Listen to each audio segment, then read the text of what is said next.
I do really believe 100% from every part of me that everyone has the capacity to be able to do the things that they want and not to be held back by the mental baggage that's in our head that we want to push through. Welcome to the Do the Thing podcast. In each episode, we get down and personal with people who go after the things they want to make all their wildest dreams come true. Join us as we unveil and dissect a formula for what it takes to do the thing. Here is your host, Stacey Lauren. Hey everyone, welcome to the Do the Thing podcast. I'm your host, Stacey Lauren. When I first started this podcast, I knew I was going to be interviewing really cool and amazing people doing extraordinary things. People that run businesses, people that exited businesses, started nonprofits, traveled the world, maybe got into new relationships by doing the thing. I never imagined I'd be interviewing someone that literally fled a country because of a war and is now helping people do the same. Today's guest really proves that resilience lives in everyone. She built an incredibly impressive career as a customer experience consultant, serving clients worldwide. Little did she know she would use these same service-centric skills to help women fleeing from perilous conditions. One grim morning, our guest woke up in Ukraine, only to learn that life as she knew it no longer existed. She fled to safety with just a suitcase, but soon discovered so many others needed assistance escaping. Through networking, dedication, and plenty of grit, she's helping over 130 women leave Ukraine and find shelter and jobs.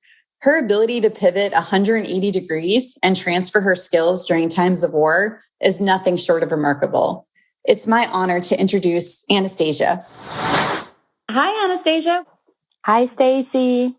I am so glad to have you here. I can't even tell you. Once I heard about you and your story and what you're up to, I just couldn't wait to be able to talk to you. Thank you so much for inviting me. I just, it's another thing. I don't feel like I'm doing something extraordinary, but thanks. Yeah, I would love to hear a little bit about you and what you're up to and whatever you're open to sharing. Yeah. So I'm a customer experience consultant, and I've been working in this for 15 years, working with huge brands and, owning my own agency and speaking in New York City, Brussels, London, India. And then on February 24th, all of that has stopped because I woke up in Ukraine from explosions, and I was actually on my business trip. I was all ready to go into a workshop for my customer. But then my dad called me and he said, Anastasia, the war has started. And, since then I was in the western part of Ukraine, which is supposed to be safer. And, but still, you have to be running to the bomb shelter or to the bathroom because the sirens go off every 2-3 hours. So then I fled Ukraine, and right now I'm in Europe. And it just turns out that now I'm helping 130 girlfriends of mine because they're also somewhere in Europe stranded. They need a place to live, need a place to work, need support. So, customer experience consultant turned women helper, I guess. I am just in awe of just everything that you've been going through. I mean, last month, basically everything has just completely shifted. Yeah. And when you say everything, it's everything. You lose your house, you lose your house, you lose your friends, you lose your job, you lose your even the sense of identity, because it is so linked with what you do, right, and who you are, and your name, and for me, it's even my brand because and then you just end up with one suitcase in the middle of Europe, counting on the grace of your friends who can host you. just it's a very weird place to be. I am finally seeing something good out of it, and 3 weeks have passed, so I can finally sit down and see something bright and not just a big black hole before you. So, yeah. I want to definitely dive into what you're doing now to help the 130 friends. But I wanted to talk more about what was going on at the time that you left. When did you know something was really going wrong?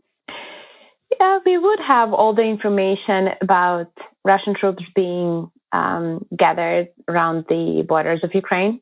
And that's been for several months, right? But nobody thought it would have been such a massive invasion. We thought he was just, playing with us, or that if they invade, it would just be in the eastern part of Ukraine, which unfortunately we've had the conflict for 8 years over there already, and we were almost used to it. So nobody thought it would be so massive. I had a gut feeling for some reason that I had to pack not my usual carry-on, the usual carry-on you would take for a 1-2 day business trip. I had a gut feeling that I have to pack a bigger suitcase, like a usual luggage you would take with you for like 10 days. And so we used to have the feeling that something was off for several months, before it all started. But nobody could have believed it would be so massive. It would have been a whole scale war. So the feeling of something is wrong has been there for several months. But then on the day when I woke up from explosions, it's weird how your mind plays with you. It almost tells you this isn't possible. Like I thought it was fireworks. Okay. And you'd be laughing, but people do weird stuff. Like I woke up, I heard those explosions. Dad called. He said, Anastasia, the war has started. You have to get into a car and come closer to the Polish border. And I said, Dad, but I have to go and do the workshop. So I actually, stood up, put on my makeup, my clothes, and I was all ready to go to do a workshop.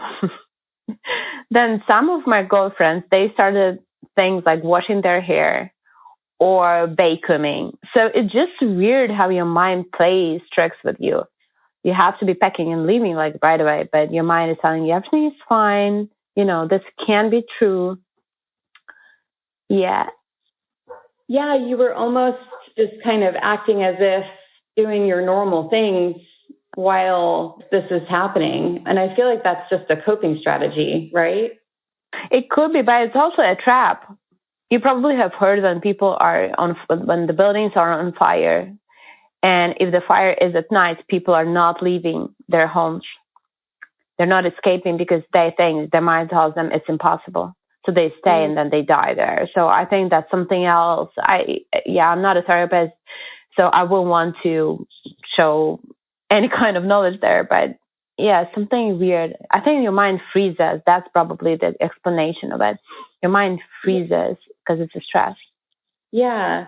I was wondering, you mentioned the gut feeling about packing that bag, which is amazing to me that you had that. What did that feel like, and how did you trust it? It's actually I don't know why I have this weird gift of feeling inside when something is wrong. For example, it could be, I could feel it in different situations. Like sometimes I would have a call with a potential client, and inside I would feel so bad that I would even ask the potential client to stop this conversation because I can't handle it. Okay. And then I wouldn't know what's going on, but then somebody from the company of that person would tell me, Anastasia, he or she is just an awful person. So I do have those feelings from somewhere. And it's funny because right on the New Year's Eve, I had a very bad feeling inside. And I was sharing with my husband, I was saying, something is wrong. I feel super bad inside. And I was trying to tie it up to several facts. And, there's always something going on in your life that you could say, okay, that's probably it, right? but no, it was still there all the time. Right on the New Year's Eve. And it started, and it was over only when the war started, which is weird again. Wow. It's like you have this knowing inside you. I wonder where that comes from. I really have no idea. And before, I wouldn't pay attention to it, I thought it was just something wrong with me. But maybe it's because I work with, well, I don't know, maybe it's because I work with people, and I've always worked with people. So I read people, not with my mind, but on the level of feelings and empathy. If you could have like 35 people in the workshop, in the first 10 minutes, I will tell you right away. I will look at the people and tell you right away who is sabotaging, who is not on track. So it could be because of my work. I always work with people. Yeah, and all the experiences that you have with that. Mm-hmm. And then I was wondering, so the day the explosions happened and you had that gut feeling and you had your bag packed, was that the day that you had worked on leaving, or was there, like, how did you know you had to leave, and what was your first step in that? Mm-hmm. Yeah, I didn't leave that day. I only left from the place where I was on the business trip. I left to the city called Lviv. My parents are there, and it's in the western part of Ukraine. So I went there and stayed there for a week because everybody thought this would be over in a week. Okay, so it was kind of just I don't know, like waiting mode, survival mode, and then my dad told me that you have to leave because you're completely inefficient. And I really was. I was shaking like a leaf. I couldn't eat. I felt like vomiting all the time because of the stress. I lost 10 kilograms in 10 days. I was completely inefficient. And then I was scared all the time. And because you're sleeping in your clothes, because when the sirens go off, you have to drop your bag with documents and run to the basement, either to the basement or to the bomb shelter or to the bathroom if you don't have time. Okay. So, and you're like on and off all the time. So my dad was telling me, you have to leave somewhere to the safe place and try to see what you can create there, which to me sounded super weird because my mind was not on the create mode at all. It still isn't. But I see what he meant, because here, when you're in the safe place, your basic need is filled. So now you can go into the different step of, okay, what can I do now? How can I be helpful now? However, there are still people who are, so many of my friends are still in Ukraine and they're volunteering and helping. I really have no idea where they get the power from, seriously. But they do. Yeah, that's one of the things I was just thinking about you when I heard your story initially, was how do you get that courage while you're in the middle of this to then be able to have that strength to actually even think that you're helping others, like to have that be something that you're planning on doing. There's an interesting cultural aspect about Ukrainians. We're like bees, or maybe like ants. When there is a threat, we get together and we forget all the conflicts that we probably used to have between each other, and we help. Like, we volunteer, we help. A friend of mine, one of those 130 girlfriends, she was already in western part of Ukraine, but her car was in Kiev, okay, in the capital. And I'm originally I've lived and worked in Kiev. So she actually posted on Facebook. She said, if somebody needs a car to flee Kiev, because it was very hard to flee by train, almost impossible. There were so many people in there. She says, I will tell you where the keys are. Just go pick up the car and drive. So she actually gave her car to complete strangers, but she helped evacuate the whole family. Wow. So yeah, Ukrainians are like this. We when there is a threat, we become so much stronger. We come together and we become super strong. And then again, we are right here. It's somebody invading our homes. So it's not like, so we have the whole moral right and to be brave, to be ready to fight, right? So I'm imagining when you were in the middle of it and you'd mentioned with vomiting and sleeping in clothes, running into the basement and things like that. I'm just imagining how scary, and that's not even a strong enough word, that had to be for you. What fears came up for you during that time? Well, when I analyzed, I had a major fear that a bomb would fall into our house. So that was the major fear I had all the time. I would wake up. My mom, at that time, my mom had a broken leg, so it was a whole adventure to get her to the basement. But I was very persistent because I had this. It was just a, numbing feeling, and so this was the worst. And then especially when you heard that there were bombings there and rockets, coming to falling into residential area. That was my biggest fear. And then yes, you're scared all the freaking time. Like you can't even relax. You're so tensed. And I had to take pills to relax myself because it's impossible. Your body's almost like frozen. You can't even breathe normally. And that's what I was wondering too, is how did you talk yourself through it? I don't think I was successful in that, Stacey. Being raw with you, you can't talk yourself out of it.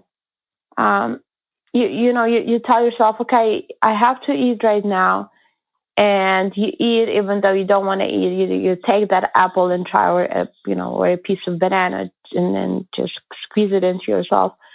But I can tell you that, you were scared all the time, and then something magical, you told yourself, and boom, you're all ready to go. No, there wasn't a time like that at all. The only thing that helped was actually when we got together in the kitchen when there were no sirens and no alarms, and when we sat down and had coffee with my family, and just, talking, and maybe sometimes even when you saw on the news, you would see some funny memes and you would laugh at those. That was healing.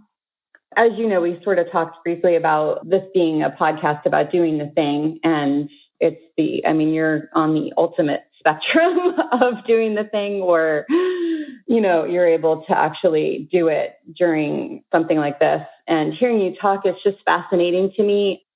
Keeping it fun is one of the formula pieces of doing the thing. And just that you're able to do it during this, and kind of just finding that through that is unbelievable to me.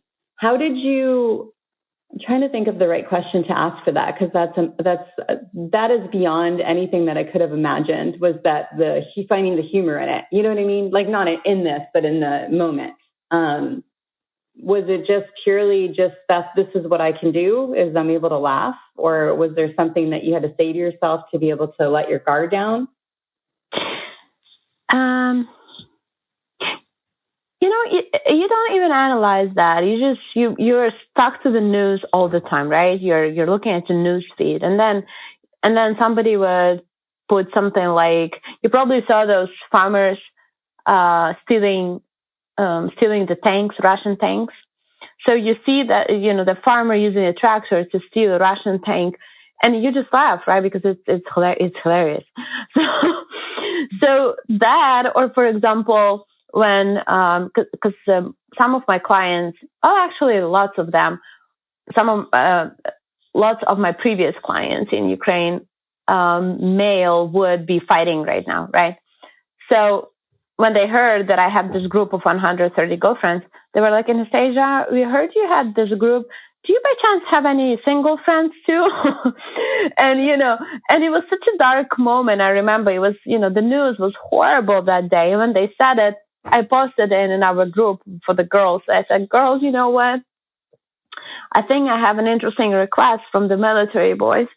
And they were laughing, and some of them were like, Anastasia, we never knew you could do that. so yeah. And then immediately you could see the whole news feed was just brightened. And again, there's something about Ukrainians. I wrote this article when the pandemic started. Ukrainians use humor all the time. In the most horrible situation, we always find, a good part. Okay. So even now when I have calls, because we have 2 general calls with my girlfriends a week. One is, there's a beautiful friend of mine. She is a top rater in New York therapist, and she's donating her time to do healing sessions for us. So that's one of them. And then another one is just, morning coffee whenever they are somewhere where they can have coffee. So every time you would ask them, how are you? How are you doing? And then they will tell you horrible stories, just completely heartbreaking stories of how they fled Ukraine with their kids, knowing nothing where they're going to go or where they will live or sleep. And then by the end of the story, they would always, make fun, make a joke about something, So this is a Ukrainian trait as well, something cultural. Yeah, I love that. And then it sounds like from hearing you talk that the other thing that you've done really well at, and this is another kind of piece of the formula that I've noticed for doing the thing, is not looking too far in the future. You're just focused on what's next. And I liked the way that you talked about having, the point where once your basic needs were met and you felt safe, that's when you were able to almost hear what your dad said, about see what you can create. Because you were kind of just focused on, what's next and not going 10 steps ahead. Do you think that's pretty accurate? I think yes, definitely. Because we, even in the beginning, not today, but I'd say up to a week ago, we had a rule with the girls that we don't talk about tomorrow. So we only talked about today. So when somebody said, I'm so afraid about tomorrow, what am I going to eat? Where am I going to sleep? Where am I going to work? We had a ban on that question. So we only could talk about today. Do you have a place to sleep today? Yes. Okay, good. That's enough. Do you have money for today? Yes. Good. That's enough. Tomorrow, call me. If you don't have the money, I'm going to send you. If you don't, So you only can take it day by day. And simple things like, did you brush your teeth today? It's funny because your mind is under such a stress. I really had a hard time remembering whether I did brush my teeth today or I didn't. Did I wash my face today or I didn't? So you start with concentrating on those little things like go brush your teeth, go brush your hair, get out of bed. But there's also one piece, Stacey, that I thought was very important and still is.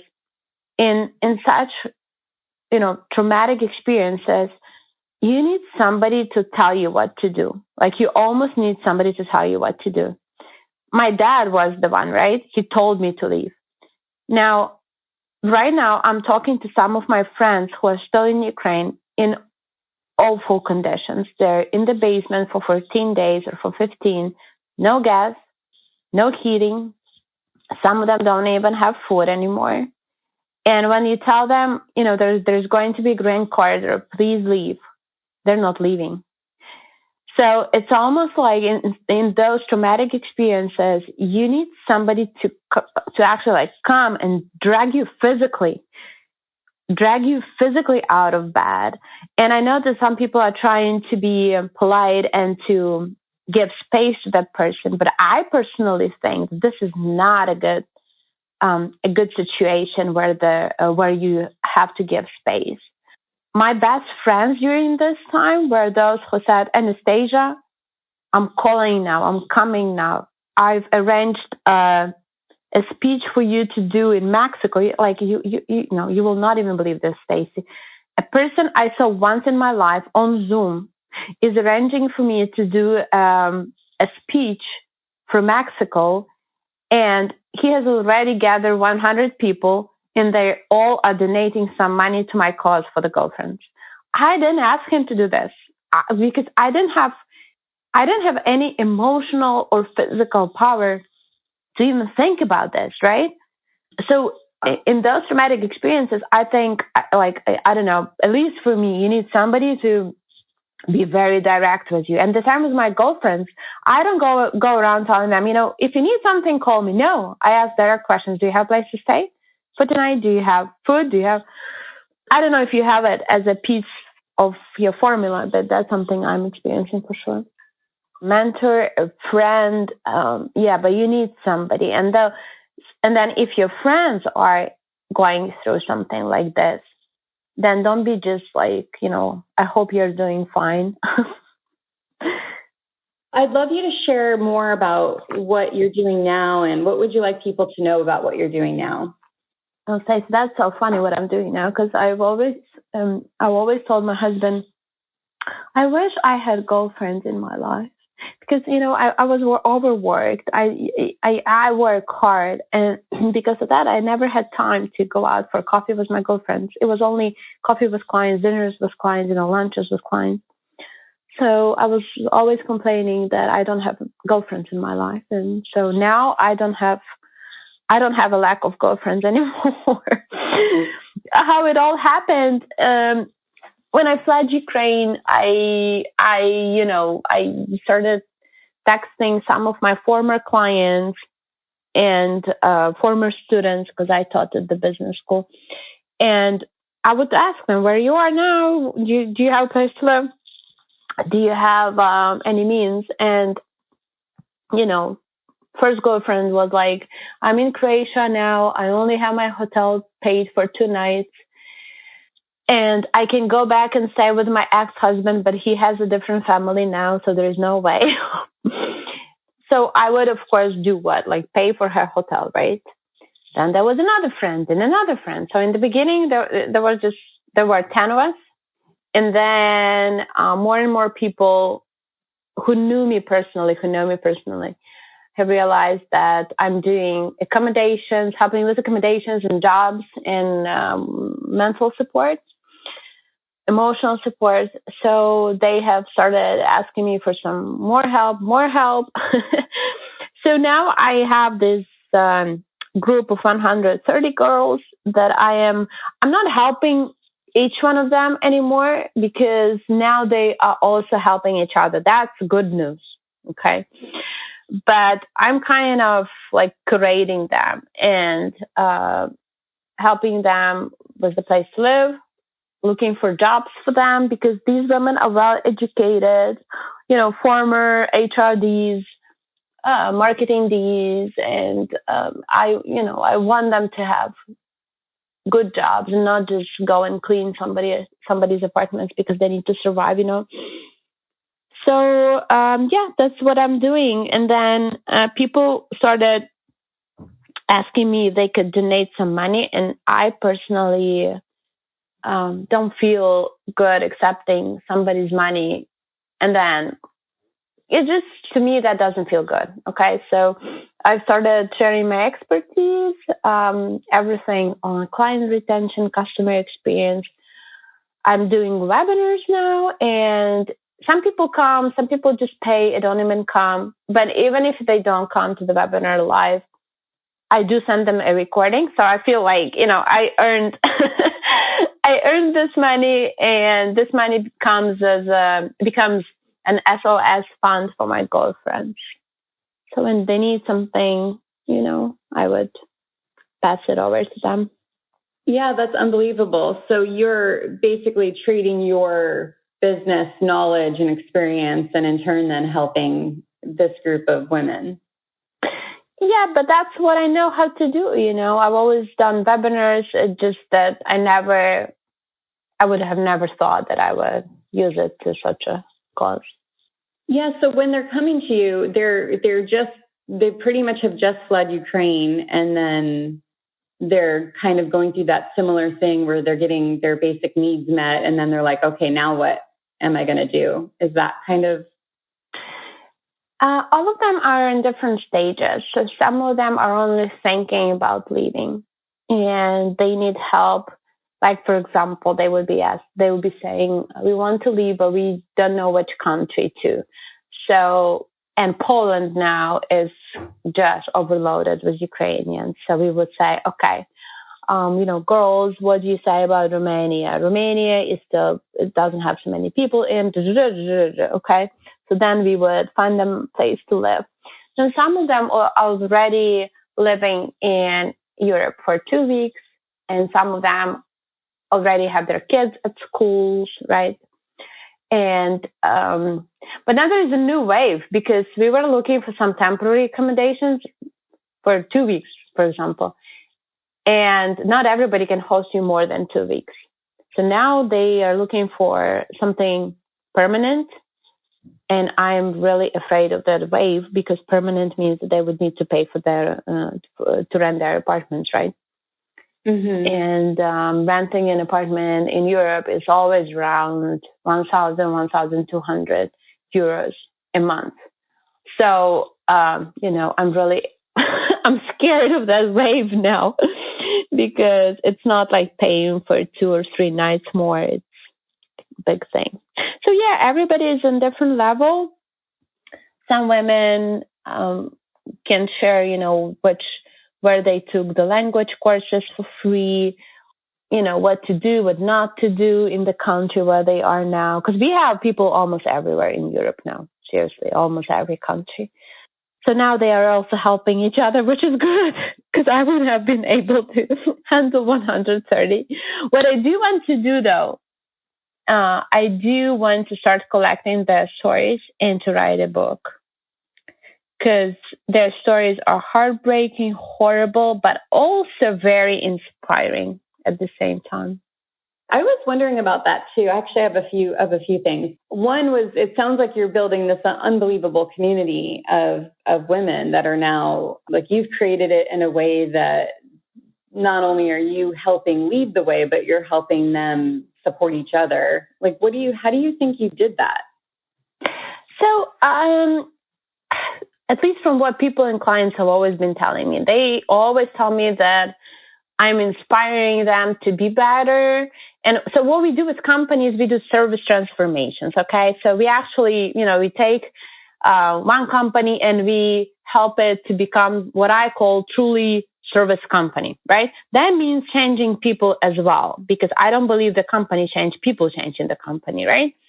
So I've always had this inspiring people to do better, treat each other better, because I'm talking about service, right? So I'm that's everything I am. I am service.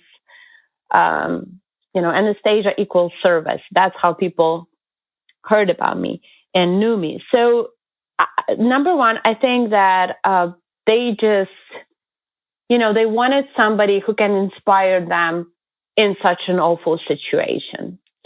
And they've always remembered me being such a person. So I think, memory told them to come back to come to Anastasia.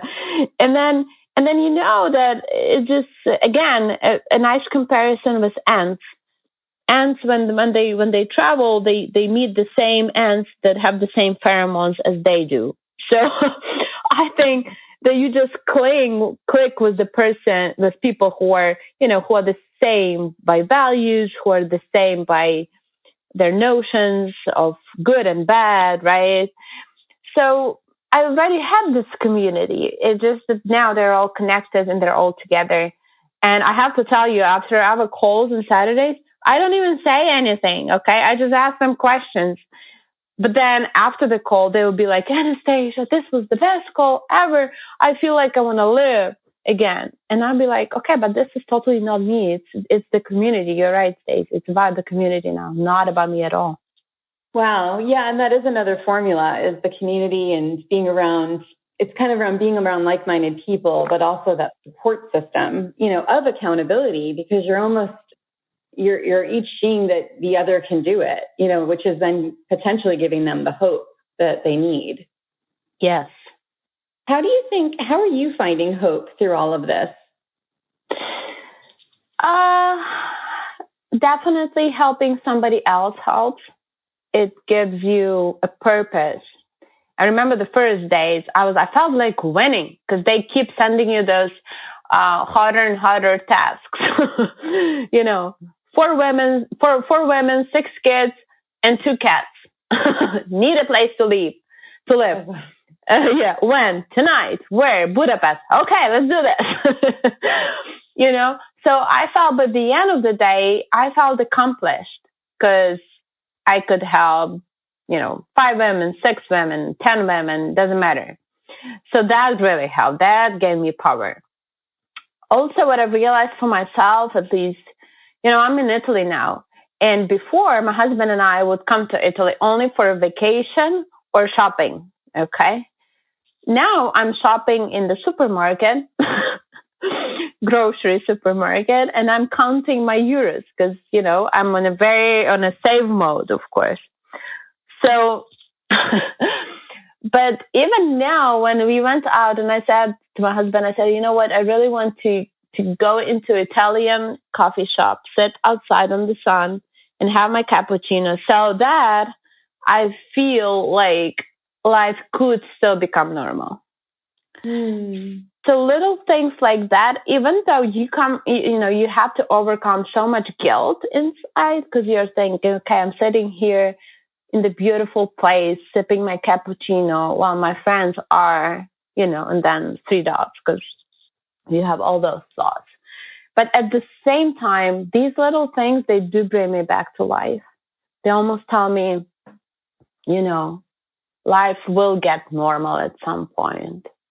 Yeah, it's so true. It's those moments, right? But it's like those are the moments you need to keep to make you be able to do what you're doing, because that's what's giving you the hope, is you seeing that there is a way to find normal even in the middle of, all of this. Yes, exactly. And then what do you think about the women that you're seeing? Like what's, because you mentioned their stories and how they went through just the heartbreak and then finding hope through it. What are you thinking is helping them? You know what? I will probably tell you after I do those interviews with them separately, with each of them. Because that's a very good question. That's actually a very good question. And then, so just imagine that the majority of them have their husbands back in Ukraine. So it's them and the kids. I have seriously have no idea what gives them hope. So, yeah. Need to do this once again when I do those interviews. Yeah, I would love to. And I'm just making an assumption, but I'm thinking it's you and the community that you're building, because they're getting to see like it's almost like that hug around them, and that you care, and then the group that you're building, is there too. That'll be one of the things I'm thinking you'll discover for sure. Yeah. What's been the most surprising thing for you through all of this? Oh, I definitely know. So the most surprising thing for me now is, and I'm going to do like a whole speech on that seriously because I feel it's so deep. When you lose everything, and when I say everything, I mean everything. Okay. Again, your apartment, your clothes, your furniture, your loved stilettos, your food, everything, your money, your job. When you lose everything, the only thing that stays is your network, the people you know, okay, and the people who really care about you.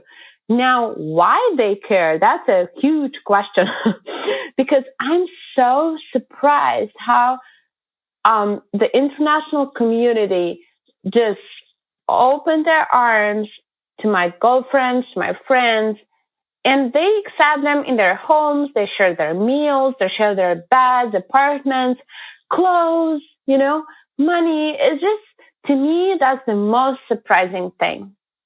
Now, on the downside, the most surprising thing is also that some of the friends that you trusted and you thought you could definitely rely on those people, for some reason, they have closed up. And they, they write you things like, as I told you, I hope you're safe. I hope you're safe. Let me know if you need anything. This is the worst, by the way, guys. If you're listening to this is the worst phrase you can tell to somebody who is going through trauma, because no, they are not fine, and yes, they need help. Okay, so it's the most surprising in two ways. One, like seriously, Stacey, people I've seen only once on Zoom in my whole life could be doing more for me than the friends I've known for 6 years. I think the war splits everything into black and white, really. And it strips off our souls. If you had a good soul, you become so much better. If you had a bad soul, you become ugly. I'm sorry to say that, but that's how, war doesn't tolerate any pretense. You are what you are. You don't have time to be politically correct, polite, nice, super extra nice. You don't have a time to think what that person is going to think about me when I tell this or that. You don't care, because it's a question of life or death, black or white. It's a question of, are you a friend? If no, you immediately become an enemy. There are no gray zones in war. You either help today, if my friend doesn't have a place to stay tonight, I'm not going to tell her I'm going to pay for you. I'll send her money to pay for the hotel, right? So this has been the most surprising. This, and then also I never thought that your whole life could be distilled down into one folder with documents. You think you have something, you think you own 3 houses, you think you own beautiful purses and clothes, and that is so freaking important what you wear today, so that people look at you and think, oh my gosh, she's probably earning well because she looks, expensive. And then when you flee, you pick up that expensive purse, you look at it and you think, I'm gonna take this expensive purse, because if I'm out of money, I'll sell it and it will give me, 1 month of existence. So everything that used to be important becomes 100% unimportant. I'm not trying to say that people should immediately stop buying nice things, stop buying art, stop buying, beautiful clothes. No, we need that in our lives. It's just that sometimes we come to the point where we are bored with life, right? It's a routine. It's a routine of having your morning coffee with your avocado toast. It's a routine of driving your BMW to a place of work. It's a routine to step into a beautiful office with a beautiful view. And, and I can go on and on and on. And at some point you become bored. At some point I was bored as well. Seriously. I didn't like anything, didn't like the food, I didn't like the restaurants, didn't like the food. I was picky. I was frustrated from little things. But what I'm trying to say now is, enjoy the routine. Be thankful for the same freaking avocado toast. What do you think has been the hardest part for you? The hardest part was realizing that I'm a weak woman. And that's something else, for women who are strong, who are professionals, who know that, I can always find a way, I can always find business, right? For those strong women, wake up, when you wake up once and you are deprived of everything, that's a very hard place to be. And I said somewhere already that all the feminist talk stops at war. Because you can have those, beautiful, deep down discussions about the beauty of feminism and equal rights and all of it, and how, women have to be strong and blah, blah. But when the war comes, you just want to become a little girl, hide somewhere under the bed, and have strong men somewhere out there fighting for you and taking care of you. This is something that is super hard for me personally because I'm used to controlling things. I'm used to, if I do this, if I work harder, I will get this. If I don't work, just simple equations. You do this, you get this. Here, none of that works. Here, you just have to rely on people around you. And you can't, like they tell you, you have to control your life and to control the next step and be strong. Well, all those rules don't work at work. Seriously, they don't work. Somebody was laughing on Facebook. Somebody said some of my friends were saying, "Okay, coaches, so now we are all out of the comfort zone. What's next?" And it's a funny joke, but seriously, nothing works. Yeah, how are you communicating with the women? Is it through Facebook? It's Facebook. It's Facebook. Amazing. Yeah. It's Facebook. I've created that group. I always said I will not have another Facebook group because everybody seems to be having a Facebook group now, right? But I just needed one place for them to be all together so that I don't have 300 messages. It's much easier to post something in that group when you have 130 women and then they catch it and everybody sees it. So that's why. Yeah. No, I think it's a great way to maximize your time and then also create that supportive community within the group too. So how can the people listening support what you're doing and be able to help? So we have several things. Number one, we are looking for jobs. So if you have any remote positions that, usually it would be marketing, digital marketing, virtual assistants, yes, but just know that these women are way more qualified than a VA, but still they would be eager to do that because there's, they need something. So if you have any open remote positions, do let me know. I answer to all the requests, even if we are not friends. I do answer all the requests on Facebook. That's the easiest for me because the group is on Facebook. That's why I'm there, 24/7. That if you feel like you would get value from those webinars that I'm doing on anything related to client experience and client retention, then I also have it on my Facebook page. I have it on my website.